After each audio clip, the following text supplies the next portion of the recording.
Ex-Combat na cobertura do Campeonato Pan-Americano de Jiu-Jitsu Profissional, diretamente de Fortaleza, no Ceará. Conversar agora com o doutor Adriano, que nós estamos aqui hoje cobrindo o curso de arbitragem. O doutor Adriano é um dos palestrantes que veio falar sobre justiça... Direito desportivo. Direito esportivo, né? Apesar de o senhor ter tido um pouco tempo, mas deu para o pessoal dar uma esclarecida legal para a turma aí. Né? Foi interessante esse momento, porque é importante você mostrar aos árbitros que estão atuando no campeonato as normatizações a quais são vinculados, né?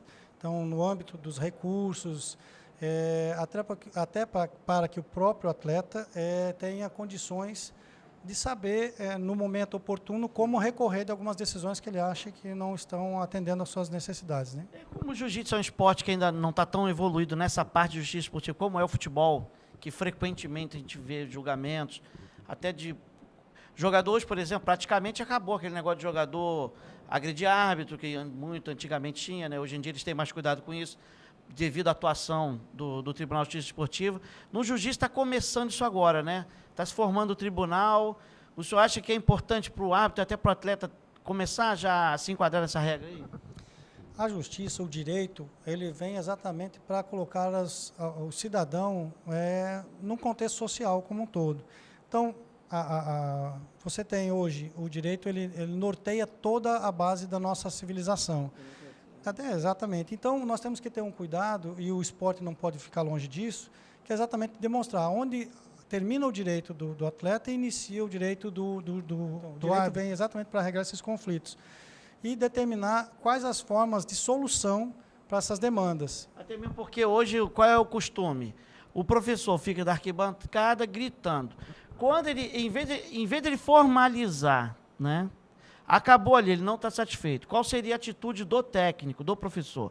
Ele formalizar o que ele acha que está errado e depois aquilo vai a julgamento. Se ele tiver certo, vai ser dado razões. Se ele tiver errado, vai ser dada a razão árbitro. Mas não, hoje, como é que funciona? O professor vai lá e grita. Ele acha que gritando. Aí ele gritou, ele desabafou e aquilo não tem sequência, mas o objetivo é acabar com isso, né? A profissionalização do jiu-jitsu vai trazer uma maior credibilidade para o esporte, para o desporto como um todo, assim como para as decisões. Porque assim como no futebol, você tem um momento de recurso, o atleta do jiu-jitsu também tem que ter esse momento. Porque todo mundo é passível de erro, o próprio árbitro é passível de erro. Então, se ocorrer o erro, tem que haver um mecanismo que possa fazer essa correção. Até mesmo na última Olimpíada, o pessoal que... Teve atleta que perdeu medalha, foram tirados quase todos, né? Porque ele perdeu no doping. Agora, recentemente, né? A situação do doping também ela tem que ser albergada nessa legislação. É inadmissível que um atleta, utilizando recursos ergogênicos, o que lhe qualifica melhor para o desporto, lhe dá condições vantagens excessivas para aquela situação, ele não seja punido. Porque, na realidade, aí é uma competição desleal. E não vai ter fim, daqui a pouco alguém vai morrer de tanto tomar... A gente vê o seguinte, no jiu-jitsu, como é um esporte de competição mais voltado para a força, nem tanto visando a composição corporal como um todo, esse tipo de utilização de ergogênico ele não é muito visado, como em outros esportes.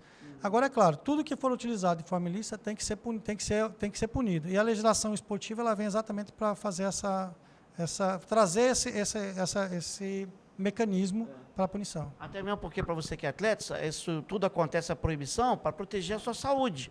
Porque, às vezes, você compra um medicamento, não entende do efeito colateral, você pode perder o fígado, você pode perder um rim, pode levar ao óbito. Muita gente que eu soube que deu injeção de cavalo, não sei o quê, e teve problemas terríveis. Doutor, agora, para finalizar, a importância do curso de arbitragem, de ter essa... Eu já fui em alguns, houve a preocupação de se falar nem ética, como foi falado aqui hoje, que foi o primeiro palestrante, e nem na parte jurídica. É importante fazer isso? Olha, é importante porque, assim, o Conselho Nacional de Esporte, ele que regulamenta toda a formatação dos tribunais e recursais de todos os desportos. Então, o árbitro, que é o primeiro momento de você ter a justiça feita no desporto, ele tem que saber quais são os recursos possíveis das decisões que ele tomar. Então, o árbitro, a gente coloca no regulamento, o árbitro é incontestável ali, mas não quer dizer que é incontestável para sempre. Assim, a decisão do árbitro ela é passível de reforma. Sim. Então, é importante que o árbitro saiba disso. É importante que o atleta saiba disso, porque, embora no primeiro momento, instantâneo, ele possa ser lesado por uma falha do árbitro, ele tem que ter ciência de que alguns recursos poderão ser utilizados para que haja a reforma daquilo que ele achou injusto ou que, de repente, realmente tenha sido injusto. E o árbitro, por outro lado, tem que ter consciência de que, se ele errar, ocorrerá um momento oportuno no processo para que aquele erro seja corrigido. Então, beleza, pessoal, é isso aí. Professor, quem tem a equipe, eu acho que deveria fazer um curso de arbitragem, haverão outros. É importante saber, acostumar, isso não é inventado, você tem toda uma legislação federal para isso aí, isso não é uma coisa de agora, não é a confederação que está inventando isso. Agora, é importante a gente implantar isso. A lei já foi feita, o senhor está falando, né, tem lei de 1932, né? Desde 1932, começaram a regulamentação do desporto no Brasil.